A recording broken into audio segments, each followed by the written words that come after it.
वंदे मातरम विद्यार्थियों, स्वागत है आपका एक बार फिर NCERT smart network YouTube channel पर, जहां पर हम पढ़ रहे थे 12वीं कक्षा भौतिक विज्ञान और उसका प्रथम चैप्टर हमारे कंप्लीट हो गया था। न्यूमेरिकल प्रॉब्लम कुछ कर ली थी। आज हम और कुछ बची हुई न्यूमेरिकल प्रॉब्लम सॉल्व करेंगे। उसके बाद आप हमारा द्वितीय चैप्टर जो भी स्थिर विद्युत पर आधारित है, जिसमें हम विभव और संधारित्र के बारे में पढ़ेंगे, उसका अध्ययन करेंगे। तो आज की क्लास शुरू करते हैं न्यूमेरिकल प्रॉब्लम्स के साथ। चलिए विद्यार्थियों, पहला न्यूमेरिकल जो है वो आपकी स्क्रीन पर है। फटाफट इसको सॉल्व करके आंसर देने का प्रयास करें। क्या आंसर हो सकता है इसका? देखिए, कह रहा है स्थिर विद्युत क्षेत्र रेखा एक सतत वक्र होती है। देखिए, हमने जब गुणधर्म पढ़े थे विद्युत क्षेत्र रेखाओं के, उनमें यह था कि स्थिर विद्युत रेखा विद्युत क्षेत्र रेखा एक सतत वक्र होती है। एक सतत वक्र होती है, बिल्कुल सतत वक्र होती है। अर्थात कोई क्षेत्र रेखा एकाएक नहीं टूट सकती। ऐसा क्यों होता है, ये बात तो हमने पढ़ ली। मान लो ये हमारे पास कोई एक धनावेश है, यहां से कुछ बहुत सारी विद्युत क्षेत्र रेखाएं निकली हुई है। अब ये विद्युत क्षेत्र रेखा जा रही है, तो ये यहां से टूटकर यहां से वापस शुरू हो जाए, ऐसा पॉसिबल नहीं है। ऐसा असंभव है, नहीं होता है। क्यों?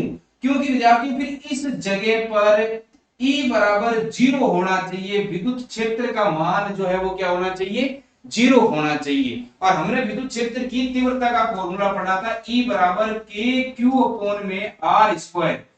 यानी कि E का मान जो है वो 0 तभी पॉसिबल है विद्यार्थियों, जब R का मान जो है वो अनंत हो। R को अगर हम अनंत कर देंगे तो E का मान 0 हो जाएगा। यानी कि टूटकर भी शुरू नहीं हो सकती, वो अनंत पर अपने आप ही विद्युत क्षेत्र की तीव्रता क्या हो जाएगी? शून्य हो जाएगी। यानी कि ये बीच में से टूट नहीं सकती। ये रीजन जो हमने गुणधर्म में पढ़ लिया था वही है। दूसरा कह रहा है स्पष्ट कीजिए कि दो क्षेत्र रेखाएं कभी भी एक दूसरे से प्रतिच्छेदन क्यों नहीं करती। बिल्कुल, ये भी हमने गुणधर्म में पढ़ा था कि कभी भी एक दूसरे को प्रतिच्छेदन नहीं करती है। इसका कारण ये है कि विद्यार्थियों, जब ये स्पर्श रेखाएं जो इनकी खींचते हैं हम, जो विद्युत क्षेत्र रेखाएं हैं, इनके ऊपर जब हम स्पर्श रेखा खींचते हैं तो ये स्पर्श रेखा इस विद्युत क्षेत्र की दिशा को इंगित करती है। और अगर ये एक जगह पर एक दूसरे को काटती है, मान लो इस तरीके से होती है, तो इस पर अगर हम स्पर्श रेखा खींचेंगे तो ये ऐसे होगी, इस पर खींचेंगे तो ये इस तरीके से हो जाएगी। तो ये विद्युत क्षेत्र की दिशा दिखाती है। और एक बिंदु पर विद्युत क्षेत्र की दो दिशाएं हो, ऐसा संभव नहीं होता। एक बिंदु पर विद्युत क्षेत्र की दो दिशाएं हो, ऐसा संभव नहीं होता। इसलिए हम कहते हैं कि ये कभी भी एक दूसरे को प्रतिच्छेद भी नहीं करती है। ये दोनों जो क्वेश्चन थे उनके कारण स्पष्ट हो गए विद्यार्थी।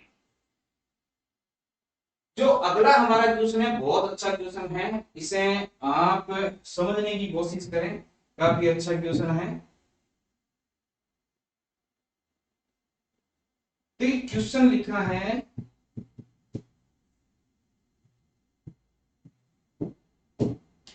किसी निकाय में दो आवेश क्यू ए और क्यू बी दिए हुए।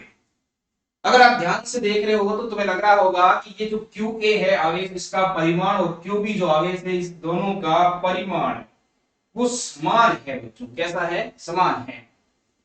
दो बिंदु बिंदु भी दे रखे हैं, ए और बिंदु बी पर अवस्थित है। ये दोनों बिंदु ए और बिंदु बी पर अवस्थित है। तो अब आपसे पूछा है कि इनका वैद्युत द्विध्रुव आघूर्ण क्या होगा। क्या पूछा है? वैद्युत द्विध्रुव आघूर्ण पूछा है। देखिए विद्यार्थियों, सबसे पहले तो हम इस दोनों बिंदुओं को रख देते हैं। देखिए, ये हमारे पास एक कार्तीय निर्देशांक तंत्र है, जिसमें ये एक्स अक्ष है, ये हमारा वाई अक्ष और ये हमारा जेड अक्ष है। ठीक है। अब ये देखो, ये एक्स वाई और जेड, इसका मतलब है कि तीनों ही काम में नहीं है। इसका मतलब ये 3D डायग्राम में है। कैसा डायग्राम है? 3D में। अब इसमें देखिए, जो क्यू ए है वो ए बिंदु पर है, और ए बिंदु 0 0 एक्स और वाई एक्स पर तो 0 है, लेकिन जेड एक्स पर कितना है? -15, यानी इसकी विपरीत दिशा में होगा। यहां मान लेते हैं ये आपका बिंदु जो ए है वो बिंदु ए है, और इसके निर्देशांक 0 0 -15 सेंटीमीटर है बच्चों। ठीक है। फिर बी की ओर चलते हैं अपन। बी की ओर चले तो बी पर आपको दे रखा है कि बी पर ये बिंदु बी, इस बिंदु बी के निर्देशांक 0 0, ये जेड एक्स है ना, और यहाँ 15 प्लस के 15, जेड एक्स की ओर प्लस के 15 हो गया, और इससे विपरीत दिशा में चले तो माइनस के 15 हो गया। जैसे कि इधर एक्स प्लस में है, इधर एक्स चलेंगे तो माइनस में हो जाएगा बच्चों। यहाँ पर क्यू ए है, इस जगह पर कौन सा आवेश पड़ा है? क्यू ए और उसका मान है 2.5 गुना 10⁻⁻7 कूलम, और यहाँ है आपका क्यू बी जिसका मान है बच्चों -2.5 इंटू 10⁻⁻7 कूलम। क्लियर है? ये मान अपने को दिया हुआ है। पहले तो आपसे पूछा निकाय का कुल आवेश कितना है, पहले तो क्या पूछा, निकाय का कुल आवेश। तो इस निकाय में कुल आवेश कितना है? देखो बच्चों, निकाय का कुल आवेश होता है समेशन ऑफ क्यू, और समेशन ऑफ क्यू के अंदर हम क्यू ए और क्यू बी जितने भी आवेश है सभी आवेशों को क्या कर देंगे, जोड़ देंगे बच्चों। तो क्यू ए का मान तो है 2.5 गुना 10⁻⁻7, प्लस में दूसरा है -2.5 गुना 10⁻⁻7। तो ये दोनों परिमाण में समान है और चिन्ह इनके विपरीत है, इसका मतलब समेशन ऑफ क्यू का मान जो है वो कितना आ जाएगा, 0। यानी कि जो निकाय में कुल आवेश है, नेट आवेश है, वो शून्य हो जाएगा बच्चों। फिर पूछा वैद्युत द्विध्रुव आघूर्ण, वैद्युत द्विध्रुव आघूर्ण। देखो बच्चों, वैद्युत द्विध्रुव आघूर्ण को हमने पढ़ा था कि इसको हम स्मॉल p से दर्शाते हैं, जो कि आवेश के एक आवेश के परिमाण और उनके मध्य की दूरी का गुणनफल होता है। तो यहाँ हो जाएगा बच्चों p।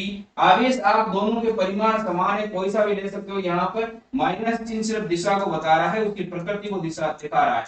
तो ये हो गया 2.5 इंटू 10⁻⁷ गुना, ये तो आवेश का मान हो गया। दोनों के बीच की दूरी बच्चों देखो, यहां से हम चलेंगे इस जगह तक तो 0, यहाँ 0 हो जाए। ये दूरी कितनी, 15 सेंटीमीटर। फिर यहां से चलेंगे इस जगह तक तो दूरी कितनी हो जाएगी बच्चों, ये मान लो O है, कौन सा बिंदु है, O। तो ए ओ जो है वो है 15 सेंटीमीटर, ओ बी जो है वो है 15 सेंटीमीटर, और अगर मैं ए बी लिखना चाहूं तो वो है 30 सेंटीमीटर। क्लियर? तो जो दूरी है दोनों बिंदुओं के मध्य की, वो दूरी कितनी हो जाएगी बच्चों, 30 सेंटीमीटर की। तो गुणा कर देता हूं, 30 सेंटीमीटर है, सेंटीमीटर को मीटर में बदलने के लिए किससे गुणा कर दूं, -10⁻⁻2 से गुणा कर, ये हो जाएगा आपका कूलम मीटर, कूलम मीटर। तो चलिए अब इसको सोल्व कर देते हैं, गुणा में लिख देते हैं आप। तो देखो ये हो जाएगा 75 गुणा 10⁻⁻9 लिखो, या 7.5 गुणा 10⁻⁻8 कूलम मीटर। तो ये आपका इसका आंसर हो जाएगा। फटाफट स्क्रीनशॉट लीजिए और अगले क्वेश्चन की ओर चलिए। अगला क्वेश्चन कौन सा है, हो गया, कोई समस्या नहीं है इसमें। देखिए आगे ये क्वेश्चन आपके,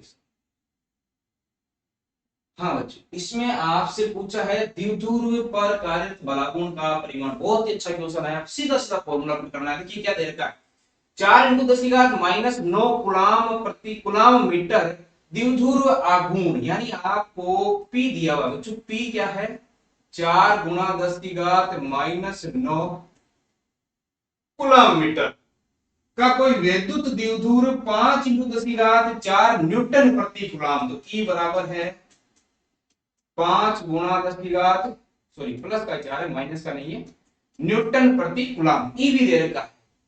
परिमाण के किसी एक समान विद्युत क्षेत्र में थीटा बराबर आपको कह रहा है 30 डिग्री पर संरक्षित है। कैसा है, रखा हुआ है।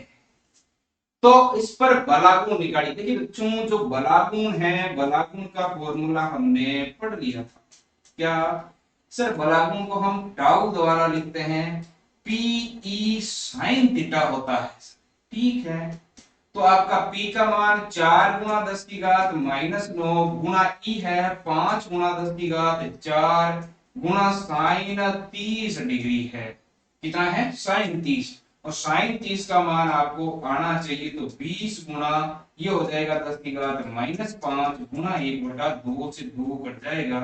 तो हम लिख सकते हैं 10⁻⁻4 बलागुण है। तो ये आपका जो बल है, देखो इसका जो हमने मात्रक लिखना है, मात्रक कैसे लिखेंगे, देखिए ये जो बला यहाँ पर हमने क्या लिख रखा है, ये विद्युत द्विध्रुव लिख रखा है, विद्युत द्विध्रुव आघूर्ण। विद्युत द्विध्रुव आघूर्ण का जो मात्रक है वो होता है कूलम मीटर। ठीक है, और ये जो आपका यहाँ पर विद्युत क्षेत्र की तीव्रता है वो क्या होती है, वो होती है न्यूटन प्रति कूलम। तो कूलम से कूलम कट जाएगा, क्या बचेगा, न्यूटन मीटर। तो बलागुण क्या हो जाएगा, न्यूटन मीटर। इसको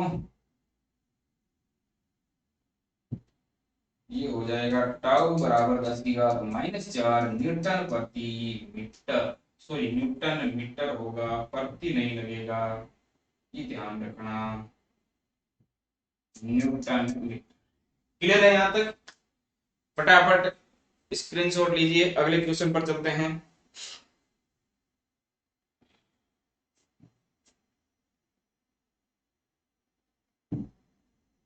ये देखिए क्वेश्चन कह रहा है एक समान विद्युत क्षेत्र E बराबर 3 × 10⁻³ आई क्यूब न्यूटन प्रति कूलम है। देखिए ये जो न्यूटन प्रति कूलम तो है वो ठीक है, ये तो विद्युत क्षेत्र का मात्रक। आई क्यूब का मतलब है एक्स अक्ष पर, किस पर है? एक्स अक्ष पर। और इस क्षेत्र का 10 सेंटीमीटर भुजा के वर्ग के उस पार्श्व से जिसका तल yz तल के समांतर है गुजरने वाला फ्लक्स क्या होगा? देखिए पहले दो तल बना लेते हैं, ये आपका x है, ये y है, ये z का है। और पहले ये कह रहा है कि कौन से पर? आई के मतलब किस पर? x पर। ये लो x पर, यहां तक ठीक होना चाहिए। यहां पर E जो विद्युत क्षेत्र की तीव्रता है वो दे रखा है आपको, E बराबर 3 × 10⁻³ आई के पर न्यूटन प्रति कूलम, ठीक है। और इसकी जो लंबाई है बच्चों वो है 10 सेंटीमीटर। कितनी है? 10 सेंटीमीटर। यहां तक कोई समस्या नहीं होनी चाहिए। अब देखो आपसे क्या पूछा है, गुजरने वाला फ्लक्स क्या होगा? तो बच्चों फ्लक्स के लिए हमने फॉर्मूला पढ़ा था कि फाई बराबर होता है E सदिश ए सदिश, और इसको खोलेंगे तो ये हो जाएगा ई ए कोस थीटा। यहाँ बच्चों थीटा बराबर कितना है? 0 डिग्री है, तो कोस 0 का मान कितना होता है? 1 होता है। तो आपका फाई बराबर हो जाएगा ई का मान रख दूं मैं 3 × 10⁻³ ए क्या हो जाएगा? भुजा स्क्वायर हो जाएगा। इस ये तो वर्गाकार है ना, कैसा है? ये वर्ग है, भुजा है, वर्ग है। तो यहाँ लिख दूं मैं इसको 10⁻², भुजा स्क्वायर हो जाएगा 10⁻²। तो आपका फाई बराबर हो जाएगा 3 × 10⁵ 5, 3 × 10⁵ 5, और ये हो जाएगा न्यूटन प्रति कूलम। तो आपका विद्युत क्षेत्र का और क्षेत्रफल का हो जाएगा मीटर स्क्वायर। तो ये प्रथम क्वेश्चन का आंसर हो गया 3 × 10⁵ 5 न्यूटन मीटर स्क्वायर प्रति कूलम।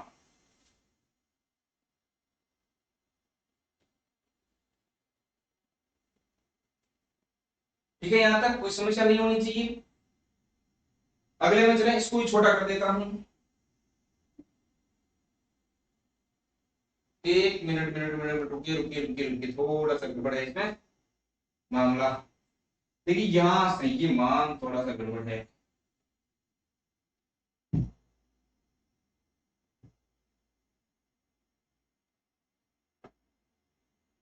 ये जो आपके पास दूरी है ना, ये 10 सेंटीमीटर, इसको मीटर में कन्वर्ट कीजिए बच्चों, 0.1 मीटर होगा।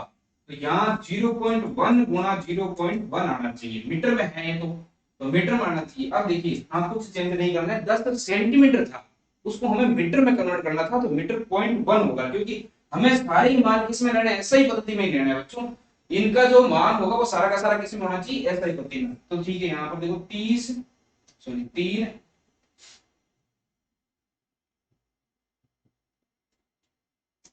फाइव बराबर 3 × 10⁻³ गुणा ये हो जाएगा 1 × 10⁻²। तो -2 से 10 ये कट जाएंगे, तो फाइव बराबर 30, ये हो जाएगा आपका न्यूटन मीटर स्क्वायर प्रति कूलम, ये मान है। ठीक है, अब चलिए अगले क्वेश्चन पर, दूसरा क्वेश्चन इसका।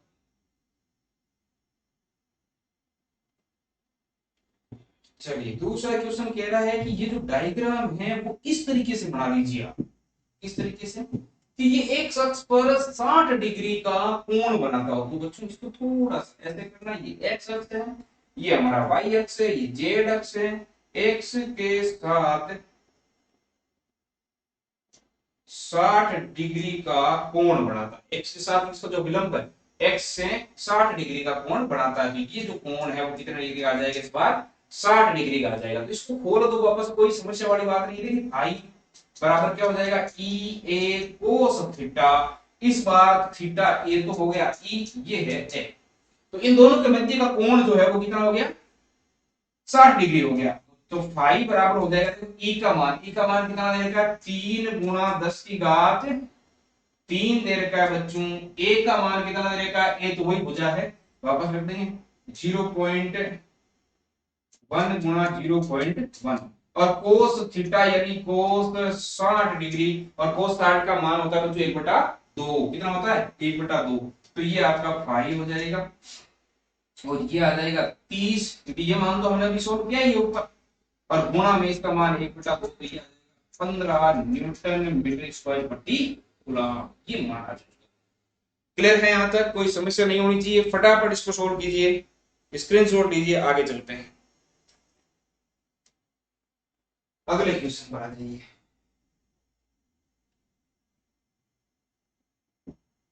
चलिए देखिए क्या है क्वेश्चन कह रहा है कि चित्र 1.34 ये 1.34 की दिशा 10 सेंटीमीटर भुजा भुजा कितने सेंटीमीटर की 10 की तो पहले मैं इसका सोल्व कर देता हूं देखो थोड़ी देर वापस गड़बड़ हो जाएगी 10 सेंटीमीटर को मैं लिख देता हूं 0.8 मीटर ये लिखना है अपने को क्योंकि पिछली बार की तरह गड़बड़ ना हो जाए। फिर कह रहे हैं वर्ग के केंद्र से ठीक 5 सेंटीमीटर ऊपर इस केंद्र से कितनी ऊंचाई पर 5 सेंटीमीटर ऊंचाई पर कोई 10 माइक्रो कूलम आवेश यानी क्यू रखा हुआ है क्यू कितना है 10 माइक्रो कूलम जिसको हम लिख सकते हैं 10 गुणा 10 की घात माइनस 6 कूलम इस वर्ग से गुजरने वाले विद्युत फ्लक्स का परिमाण क्या होगा। देखो ये जो हमने डायग्राम दिया ये गाउस के नियम पर आधारित है तो हम इसका क्या कर लेते हैं गाउसी पृष्ठ की कल्पना कर लेते हैं और गाउसी पृष्ठ की कल्पना बच्चों हम इस तरीके से करेंगे यहाँ पर कि ये जो डायग्राम हमारे पास है इस पूरे डायग्राम को बंद कर देते हैं घनाभ बना देते हैं इसका क्या बना देते हैं सॉरी घन बना देते हैं घनाभ क्या तो वो घन कुछ इस तरीके से बन जाए इसको ध्यान से देखना आप ये इस तरीके से घन बढ़ जाएगा समझ रहे हो बात को कुछ भाई ये जो घन है वो भुजा इस तरीके से अपन बढ़ा देंगे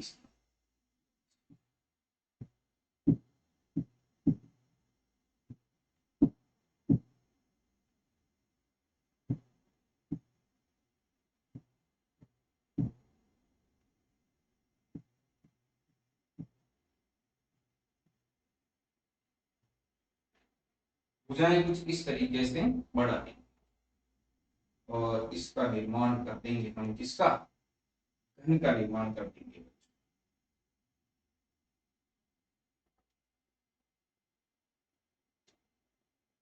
ये कुछ इस तरीके से घन है आप मान लीजिए चलिए मैं इसको हटा देता हूँ इसको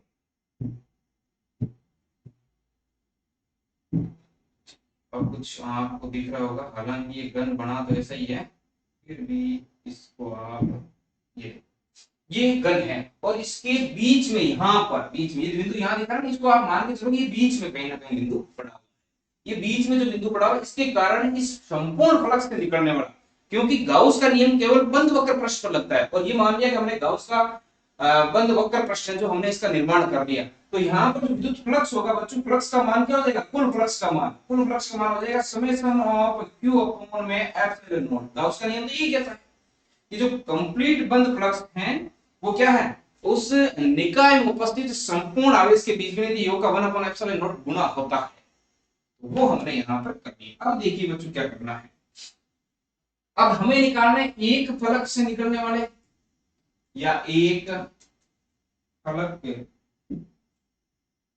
एक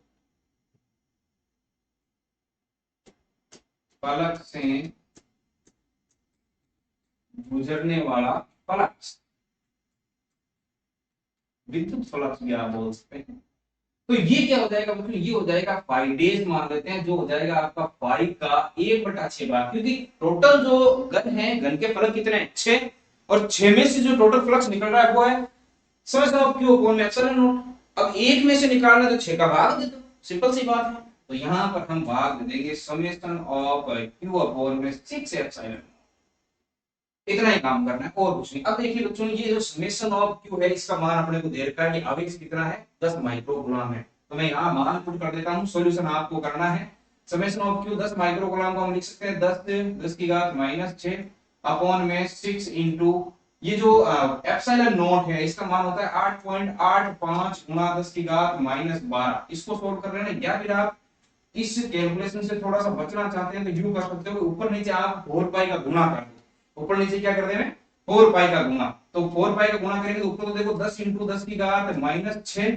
अपॉन में यहाँ गुणा में 4 पाई कर देंगे यहाँ हो जाएगा 6 गुणा एप्सिलॉन नॉट गुणा में 4 पाई, ऊपर नीचे हमने गुणा कर दिया। अब देखिए 1 अपॉन 4 पाई एप्सिलॉन नॉट तो होता है के, तो मैं इसकी जगह ऐसे लिख सकता हूँ के का मान हो जाएगा 9 × 10 की घात 9 गुणा 10 × 10 की घात -6 गुणा 4 × 3.14 और अपॉन में आपका आ जाएगा यहाँ पर 6, क्योंकि 1 अपॉन 4 पाई एप्सिलॉन नॉट तो क्या हो गया, जिसका 9 × 10 की घात -9 प्लस का 9 मान रखिए। अब इसको भी आप कैलकुलेट करके आंसर निकालोगे तो दोनों का सेम ही आंसर आना है। तो ये क्वेश्चन भी आपकी क्लियर हो जाना चाहिए। फटाफट स्क्रीनशॉट लीजिए और इससे जो हमने ये दी आपको कैलकुलेशन, इस कैलकुलेशन को जरूर सोल्व करें, इसको आप किसी दूसरे के भरोसे ना छोड़ दें। यहां तक हो गया, चलिए। तो इसमें पूछा 2 माइक्रोकूलम का कोई बिंदु आवेश किसी किनारे पर 9 सेंटीमीटर किनारे वाले किसी घनीय गाउसीय पृष्ठ के केंद्र पर स्थित है। तो देखो वापस वही गाउसीय पृष्ठ आ गया, घनीय कौन सा पृष्ठ है, गाउसीय पृष्ठ है। तो बच्चों गाउस के पृष्ठ के लिए तो जो फ्लक्स है, गुजरने वाला नेट फ्लक्स, वो हो जाएगा आपका समेशन ऑफ q 1 अपॉन में एप्सिलॉन नॉट। देखिए यहाँ फाई बराबर ये दे रखा आपको 2 माइक्रोकूलम, तो इसको मैं लिख सकता हूँ 2 × 10⁻⁻6 कूलम, तो ये हो जाएगा 2 × 10⁻⁻6 अपॉन में एप्सिलॉन नॉट। इसको अब आप कैलकुलेट कर लीजिए, चाहे तो आप एप्सिलॉन नॉट का 8.85 × 10 की घात -12 मान रख लीजिए, और चाहे तो आप 4 पाई का ऊपर नीचे गुणा करके आप इसको k की फॉर्म में बदलकर सोल्व कर लीजिए, आराम से सोल्व हो जाएगा, कोई समस्या नहीं है इसमें। आगे चलें। देखिए बहुत अच्छा क्वेश्चन दे रखा है। 2.4 मीटर व्यास के किसी एक समान आवेशित चालक गोले का पृष्ठीय आवेश घनत्व निकालना है। बच्चों पृष्ठीय आवेश घनत्व हमने पढ़ा था कि जो पृष्ठीय आवेश घनत्व है, पहले तो देखो ये जो आपको दे रखा है वो व्यास है, वो 2.4 मीटर है। तो मैं यहां पर ऐसा लिख दूं कि जो त्रिज्या है r वो इसकी आधी हो जाएगी, यानी 1.2 मीटर। उसके अलावा आपको पृष्ठीय आवेश घनत्व जिसको हम सिग्मा से लिखते हैं वो दे रखा है आपको 80 माइक्रोकूलम प्रति मीटर स्क्वायर।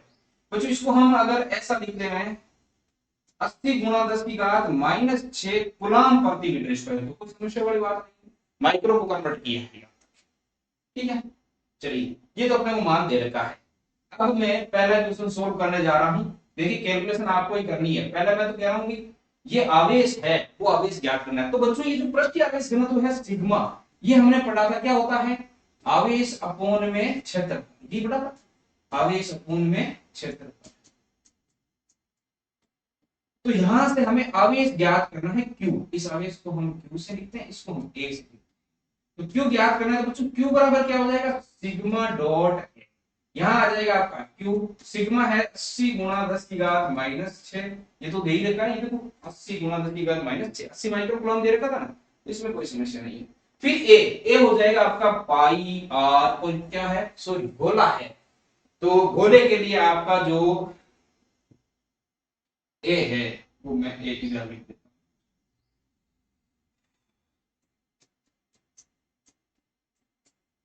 गोले के लिए a। क्षेत्रफल क्या हो जाएगा 4 पाई r स्क्वायर, क्या हो जाएगा 4 पाई स्क्वायर, तो यहाँ हो जाएगा 4 पाई r स्क्वायर, r का मान कितना आ गया 1.2, 1.2 का स्क्वायर। अब इसको आप कैलकुलेट कर दो, यहां से आपका क्या निकल जाएगा, आवेश निकलने वाला है। बच्चों यहां से कोई समस्या नहीं होनी चाहिए। अगर देखो बी ऑप्शन जो है, बी वाला क्वेश्चन जो है वो कह रहे गोले के पृष्ठ से निर्गत कुछ कुल विद्युत फ्लक्स कितना होगा। जो गोला है उस गोले के पृष्ठ से निर्गत कुल विद्युत फ्लक्स, तो हमने पढ़ा था गाउस के नियम से समेशन में q अपॉन में एप्सिलॉन नॉट होगा। तो यहाँ समेशन q का मान तो ये आ जाएगा, ये मान रख देना है, और एप्सिलॉन नॉट आप जानते ही हो, तो फाई बराबर 80 गुणा 10 की घात -6 गुणा 4 पाई, इसको आप सोल्व कर लो तो सोल्व करके रख देना 1.2 का स्क्वायर अपॉन में एप्सिलॉन नॉट। इसको भी आप k की फॉर्म में बदल के सोल्व कर सकते हो, या फिर यहीं पर 8.85 × 10 की घात -12 मान रख के सोल्व कर लीजिएगा। ये कैलकुलेशन आपको ही करनी है बच्चों, फटाफट लिख के देखें इनको, फिर आगे चलते हैं। बिल्कुल कैलकुलेशन आपको ही करनी पड़ेगी, कोई सॉल्यूशन नहीं है।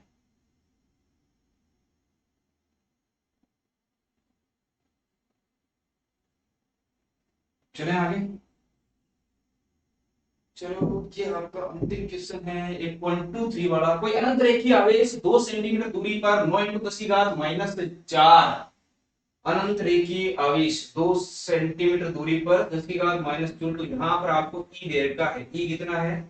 9 इंटू 10 की घात -4 कोनी +4 न्यूटन प्रति कूलम है, विद्युत क्षेत्र उत्पन्न करता है। और जो दूरी है आपको बच्चों, ये दूरी दे रखा है r बराबर 2 सेंटीमीटर। तो 2 सेंटीमीटर को बच्चों हम 0.2 मीटर लिख सकते हैं। यहां तक कोई समस्या नहीं है। रेखीय आवेश घनत्व ज्ञात करना, लेमडा ज्ञात करना है। क्या ज्ञात करना है? लेमडा ज्ञात करना है बच्चों। फॉर्मूला पढ़ा होगा आपने, विद्युत क्षेत्र E बराबर 2 के लेमडा कोण में r होता है। विद्युत क्षेत्र E बराबर क्या होता है? 2 के लेमडा कोण में r। देखिए अनंत रेखीय आवेश के कारण हमने फॉर्मूला पढ़ लिया था, E बराबर 2 के लेमडा अपोन में r। देखिए यहां से हमें लेमडा निकालना है, तो लेमडा बराबर हो जाएगा E डॉट r, इस r को इधर भेज देना और 2 के को भेजेंगे तो ये आ जाएगी अपोन।